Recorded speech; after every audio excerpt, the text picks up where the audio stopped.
with me today, Katie Black, and I just love this woman. She's with the Voices for Children, and the things you do and taking care of these kids is amazing.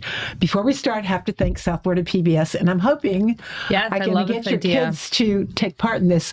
South Florida PBS sponsors us week after week, but coming up, actually starting now, they've got the Pharaoh exhibit. It's an immersive art experience. And from what I gather, this one's even better than the Da Vinci one that they had. Anyway, it runs over, I think, through November. And I hope you'll take your kids because I think you'll love it. Great. But PBS is such an amazing resource in our community. So God bless them for all they do and the great shows they have coming up as well. So let's talk. You've got a big event coming up. Yes. And then you've got other programs you're doing, and I don't know what's more exciting, but if people don't know about you, you take care of foster youth. We do. But in a special way, you want to talk about the new thing? Yeah, I'd love to. So Voices help stand in the gaps of the foster care system. So there's around 1,400 kids ages 0 to 21 who are in foster care in our community. Mm-hmm. And Voices helps to do all the normalcy, the basic needs, experiential learning. And then we also help to keep families together and kids out of group homes and foster homes. Right. So to fund all this, you do a couple of events, several events during the year. We do. One of the big ones and the most fun one is your luncheon. Yes, it's our Be a Hero luncheon. So it's on October 31st. If you're interested in joining, I actually brought a prop because it is there you go, a dress-up event. And so we ask and assemble all the superheroes for kids in foster care at this event, and it's at the Lowe's. We're really excited, and it funds and fuels our programs. So it's a really important day for us. And then we have Give Miami Day as well coming up. So if people want to support, there's multiple ways. Yeah. But this luncheon is one of the most outrageous, over-the-top luncheons I've ever been to, and it is so much fun. And it's like everywhere you turn, it's fun. Yes. And people dressed in costumes, so people are encouraged to come in costume, right? Yep. Yeah. So, and I'll get my Supergirl. I wear the same costume every year, but you change. Yes. Well, no, I've actually done Wonder Woman in the past 2 years of this, and now it's going to be a new character. So we'll see. Oh, so I can't tell what it is. No, I don't think so. Okay, and we'll see what Grant comes in. Yeah. So Grant comes also, so that's always fun. Yeah. And, I think, again, we do really heavy work. Our kids have been abused, abandoned, neglected, a lot of trauma. And so this is just a fun way for everybody to remember what it feels like to be a kid. And that's a lot of what the joy that Voices brings to these kids is through normalcy. We travel with them. We give them core memories. And we really try to do a lot of positive childhood memories because a lot of our kids have had those adverse childhood experiences. You want to make sure they have some good ones. Exactly. Yeah. Exactly. And so you've got a trip planned to New York? Yeah, we're going to New York in November. We're going to go to the theater. The kids are going to see a show. They'll have to dress up for dinner. We're doing all the bridges and walking, the High Line and the 9/11 Museum. We're there for 3 days, and I'm going to take them all over. It'll be wonderful. That's going to be an indelible memory, and what a great idea. Yeah. And then, but you were telling me about this program that this developer, Cornerstone Group, was that it? Yeah. So tell us about it. Yeah, so we are very excited because, there's a lack of housing for kids who age out of foster care in Miami-Dade County. It's a big issue. I know you just had out of foster here, right? Yeah. Kids that that are over 18 need some of that stability. And so recently, the Cornerstone Group, with the help of the Lopez Family Charitable Foundation, identified 11 units in one of their affordable mixed use. It's actually a mixed use 90 unit building, and 14 of them they designated to kids in foster care.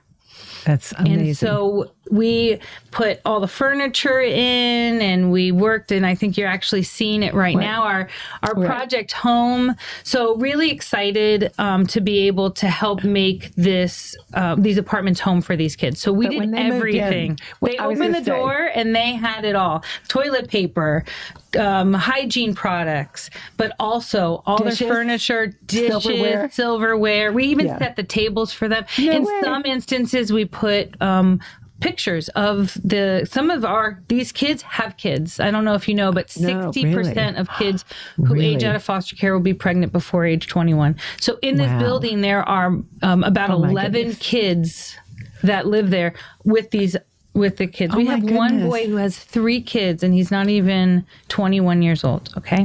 So we did cribs and toys, and we really made it so that they walked in and they not only had somewhere to live, but they actually have a home. So so this is one of our young ones walking in to the unit and realizing that everything was there that he wanted. What a blessing. It was such a, listen, it's so rewarding to do this work, but then to be able to do this and see them and see how excited they are for, such a bright future, this one, as well. So at the end of the day, right, we're working with these youth to make sure that they have that they stay and keep the housing, right? That they learn all the rules about this. They learn financing, like budgeting, that kind of stuff. Then all of the their education, we have individual plans for them, workforce plans. So the whole idea is to help wrap services around. So Voices is wrapping all of our services around them and then helping to get them to self-sufficiency. And it's great because we have this partnership with the Cornerstone Group and with the Lopez Family Charitable Foundation to help make this possible and help to fuel it as well. My next show coming at 11 is with Iris Garcia with the Women's Voice Network, and they help economically empower women, children, whatever, that are victims of domestic abuse and human trafficking. Some of your kids would qualify. Absolutely. They give free certificate programs online, and that help them reach a certain level and be promoted at work, that kind of thing. So they have a livable wage. Yeah, which is so important. So you need... we need to connect, right? We all need to be together in a network. But yes, that's what I love about doing this show. I keep finding ways to connect people. You're a good connector. Yes, because, the amount of kids that are human trafficked that come out of foster care, it is really scary. And our kids that are in group homes and in foster homes are much more likely to become victims of human trafficking. So I was talking to you about another program that we are doing where we are trying to keep siblings together with a teacher, a neighbor, someone who is willing and able to take the kids. Take it on. The problem is they don't get any financial support for that child. Whereas a group home or a foster home, they start getting funds on day one. Well, that seems hardly fair. I know. And so we have been we are trying to educate our elected officials so that they know we are spending money in the wrong place, because it's an average in Miami of about $400 per day per child in a group home. I just can't imagine. And sometimes all grandma or the aunt or the teacher needs is first, last, and security to move to a larger place. Right. And so in many instances, we're able to help with food, with clothing, with bunk beds to make it a viable option for those families. We had an aunt, she took 7 of her brother's kids overnight. Okay. Whoa. Actually, she took 6 of her kids and she had 3 of her own. So they had 9 kids living in that home. Okay. And how big was the home? It was a 3-bedroom, but we put bunk beds. Yeah. So bunk beds. And then she unfortunately lost her job within the first couple of weeks of doing this. Because she was overwhelmed. Because the kids were removed from their parents. So instead they were going to go all over the county. So she said, no, I'm going to do this. And then she was taking them to this school and having to do this doctor appointment and getting everything settled. And she lost her job. So we paid her rent for a couple months. And then we did all of the, ongoing help that she maybe needed. Sometimes she needed a little bit of additional food, but for the most part, she was able to make it work. And then they evicted her because there were too many people living in the home. Oh, Okay. yeah. So we helped her with first, last, and security to move. She actually did first. We did last and security to move into a different space. And we kept those kids out of the group home and the foster home. Right.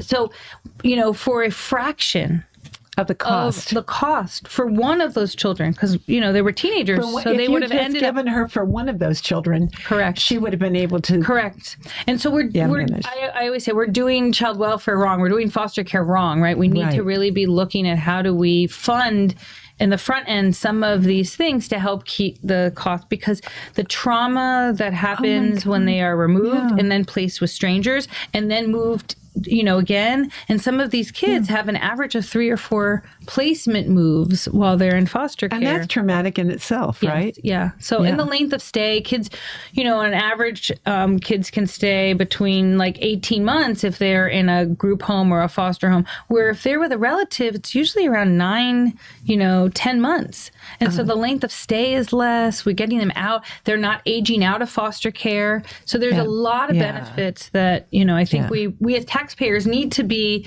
kind of asking, why are we doing it this way? Why are we not helping, some of the families? And have you addressed it with the mayor and... Well, this is actually on a state level. So, it's on the state level. It's the state level. So we're very hopeful.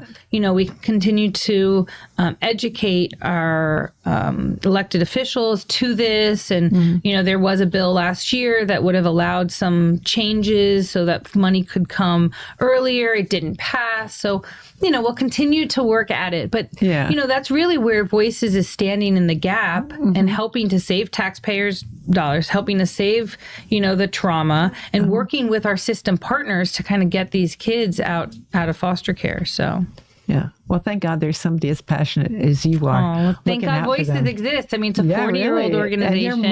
And my mom and the mayor, and many other women got together to fill this gap, right? And so now I just get to be the steward of it and help to continue. But we have the best staff. I will tell you, this staff that we have at Voices now is really spectacular. They're small and mighty and passionate and go above and beyond. And I'm just grateful that we get to do this together. To work in your position, you have to have a passion for what you're doing.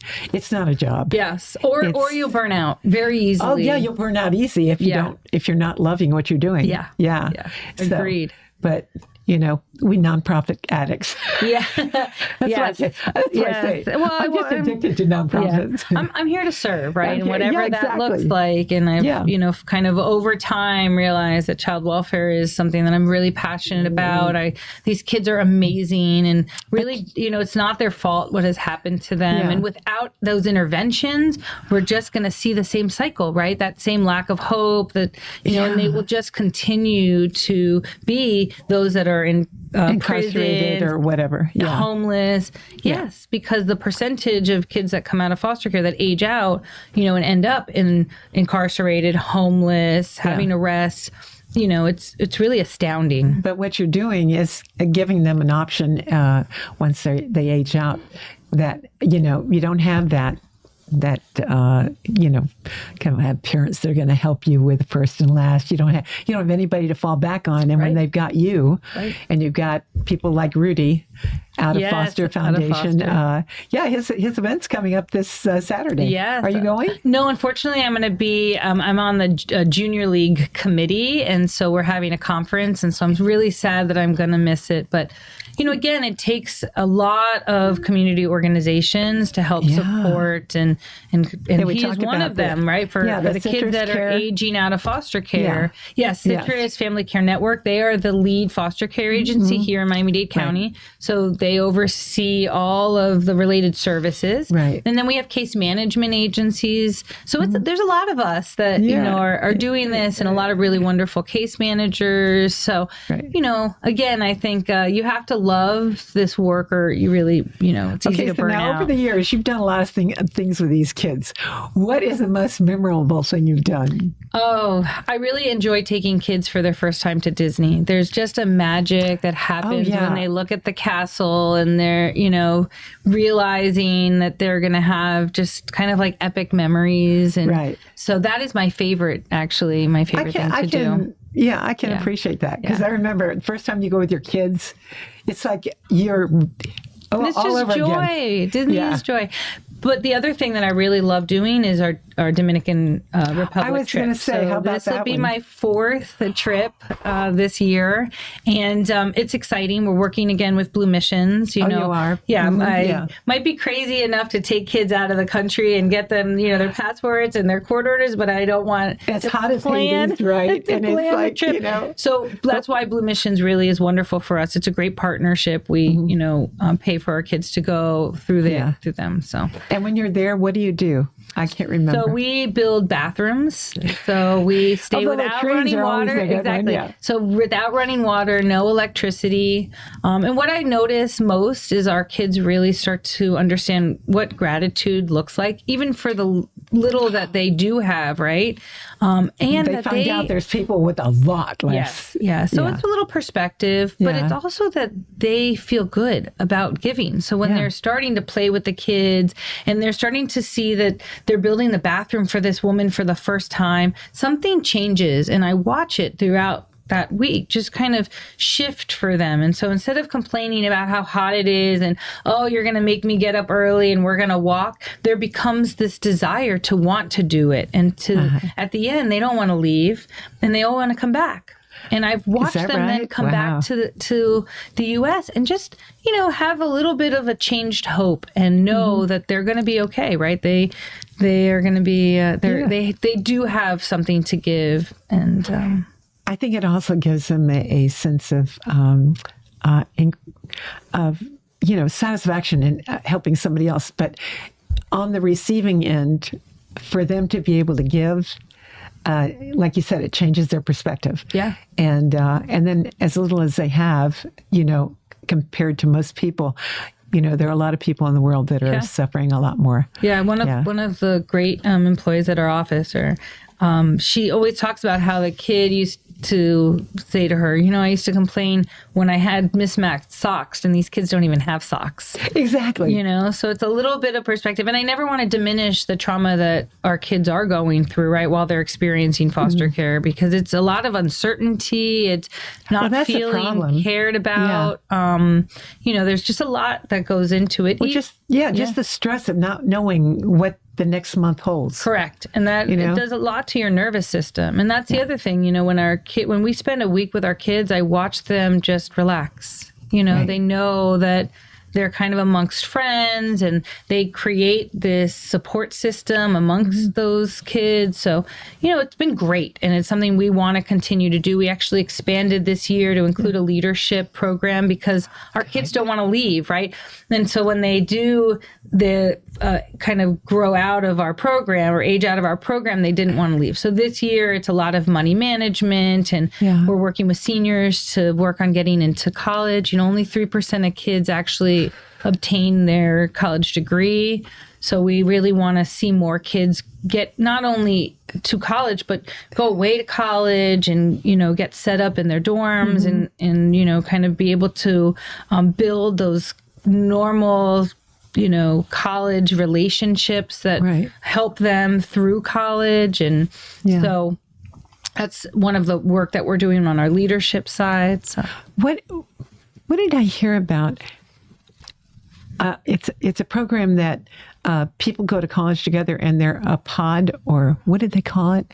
I'm trying to remember. But it was a way for kids that were going to a new college or any college, and it could be Miami-Dade, but you get your group of, people together and they experience everything together. And they go together. And they take their initial classes together and, so they bond that way, but also help each other out. Yeah. So they don't feel isolated because, going to college for the first time. It's really, it's hard. Scary. We dropped a couple of our kids off this year specifically and, just checking in on them. How's it going? How's it doing? Right. One of them is like thriving. The other one's trying to find her way and, it's hard. So luckily there's actually programs embedded in most of our public universities, like University of South Florida has a wonderful program called the Pearl Program. Here at FIU, we have Fostering Panther Pride, and there's specific programs that are there to help kids who are either homeless or who have aged out of foster care thrive in college. And so those programs are really, really helpful for our kids as they kind of embark. And Miami-Dade also has a great program as well. Yeah. So, we're fortunate that our colleges are stepping up and helping out a lot. Yeah. So tell me, so Dominican trip, New York. What else do you have planned? We're taking kids to a dude ranch this year. Oh, no, yeah, so that'll be fun. I think it where's that?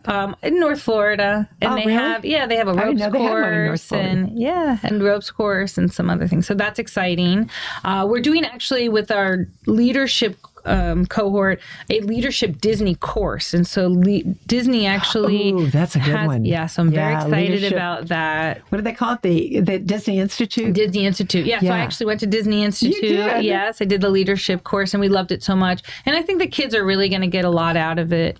And so we're doing that this year. We're doing the Therapeutic Wilderness Program. Again, it's called Buffalo Cove. It actually was started by Nancy Hector and Berta Blecky, who are both here from Miami. So it's in North Carolina. So we'll be doing that with them. So we have a lot of wonderful, exciting trips planned in the coming months. Our college tour, which of course is also really, really critical. When you do the college tour, how do you decide where you're going? So we've done it where our kids get free tuition to any public university.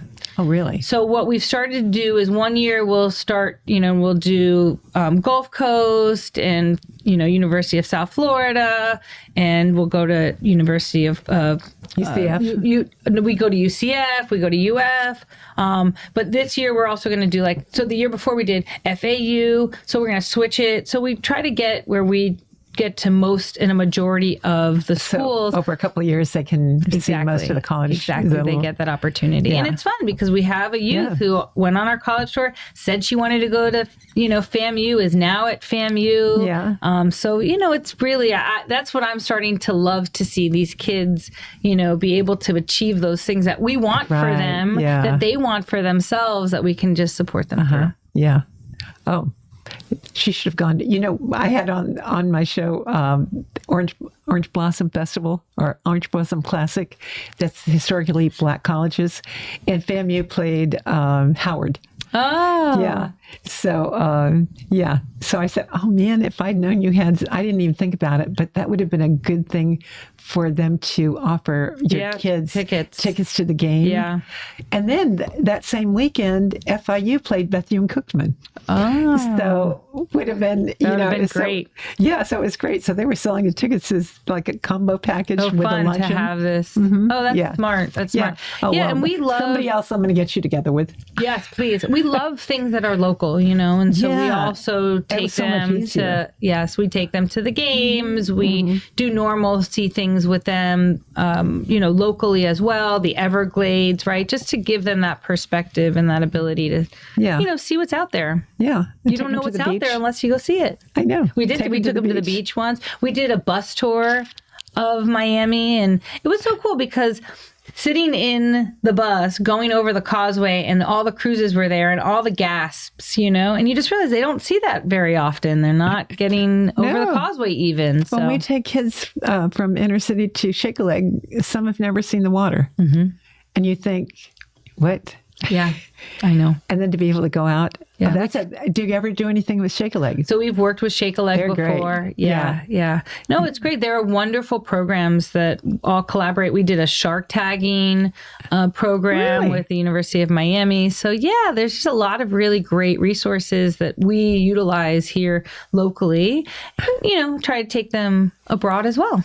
So who comes up with all these ideas? We have a manager of fun. And you do? Yes. That sounds like the most fun job. And her job is to plan all of these wonderful activities for our kids. We had salsa dancing on Saturday. We took an instructor to the group home, and they did a salsa dancing class. So again, it's, bringing some joy, and that's really what we love to do at Voices.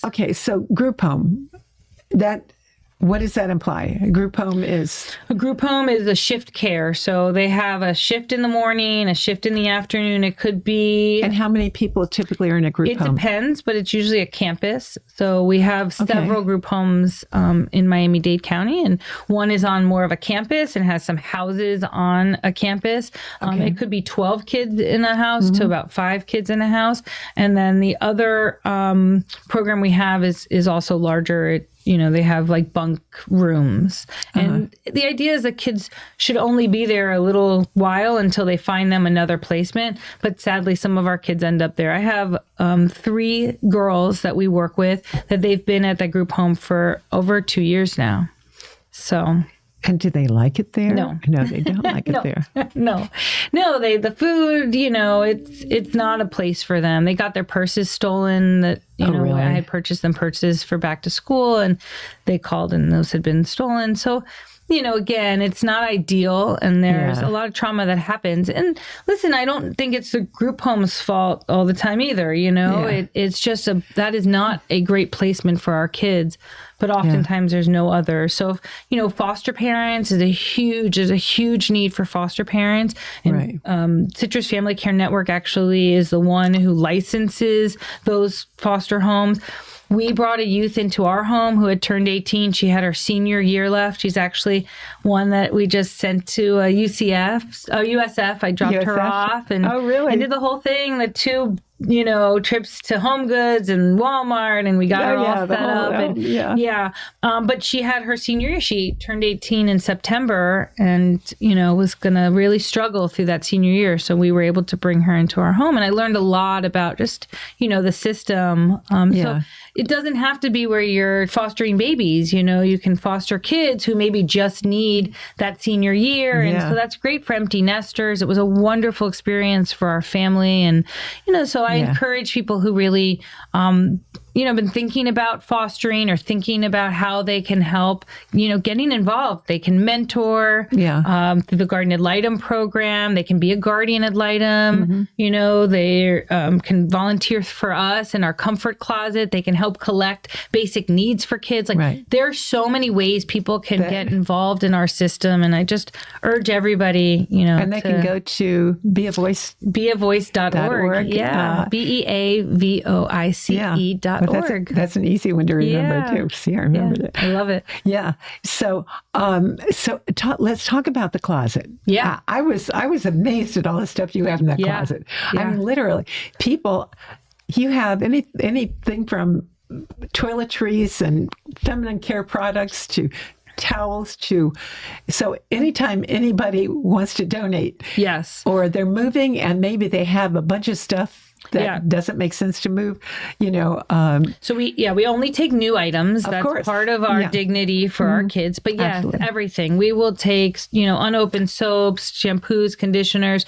We have a group of youth that are working on a project called Just One More. So if you go to Publix and you're going to buy a razor for yourself, buy a razor for, a pack of razors and for our closet, or toothbrushes. Take your one free and give it away. Exactly. The BOGOs at Publix. The BOGOs, So all of those things. And imagine coming into foster care and being placed and not knowing when you're going to get feminine products or how you're going to get feminine products. And I know, and so definitely it's important that we continue to stock our closet. We also, diapers is a huge need, and they're so expensive. Yeah. About 40% of kids in foster care are 0 to 5. And many of those are the drug-exposed babies that come into care and are removed at birth. And so sometimes it's grandma who's taking the child overnight and didn't realize or a neighbor, or foster parent. So diapers is a big need. We also take formula. Sometimes they give parents formula in the hospital and they nurse. They're nursing moms. So they don't need the formula. We will take that formula. Right. So all of those types of opportunities for, stuff and for that dignity is definitely something that we would love to take from the community. So, but you go into your website and it tells you everything you need. It's all there. And so they can... So let's talk about, so remind people the luncheon. Yeah, so the lunction's October 31st. It's and at what the can Lowe's. they expect when they go?